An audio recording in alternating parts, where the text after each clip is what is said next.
Председатель Кабинета министров во время рабочей поездки в город Ош ознакомился с ходом строительства нескольких крупных объектов. Адылбек Касмалиев посетил муниципальное предприятие «Авторынок Чапалах», где идет реконструкция. Объект рассчитан на 3900 автомобилей. Работы ведутся на участке площадью 9 гектаров.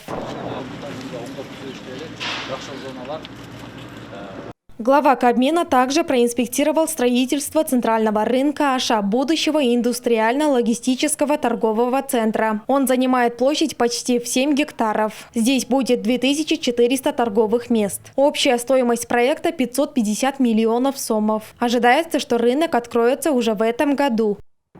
Бұл жерде ашханалары бар, валюталары бар, ашхана. Здесь есть столовые и пункты обмена валют. Также предусмотрены широкие посадочные места. Условия удобны как для покупателей, так и для продавцов.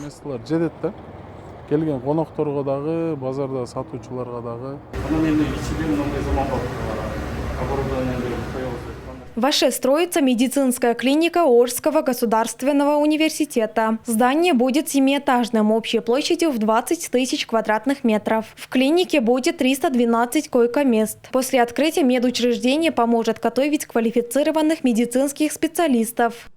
Бұл клиниканың негізгі қызматы біріншіден. Эта клиника – хорошая возможность для студентов медицинского факультета. Она также будет оказывать современные медицинские услуги жителям юга страны. Также в южной столице строится спортивная школа «Дельфин». Ее бассейн рассчитан на 100 человек. Проект стоимостью в 95 миллионов сомов реализуется в рамках государственно-частного партнерства. Его цель – привлечь молодежь к спорту и здоровому образу жизни. Комплекс құрып жатабыз Ош шаарында. Общий аянты 4000 шаршы метрде түзөт. Площадь нового спорткомплекса 4000 квадратных метров. Олимпийский бассейн 50 на 20 метров, 8 дорожек. Он соответствует международным стандартам. Здесь создаются все условия для занятий плаванием и другими видами спорта. Кабмин уделил внимание качеству строительства и использованию бюджетных средств. Муниципальным органам поручено завершить все работы в срок согласно плану.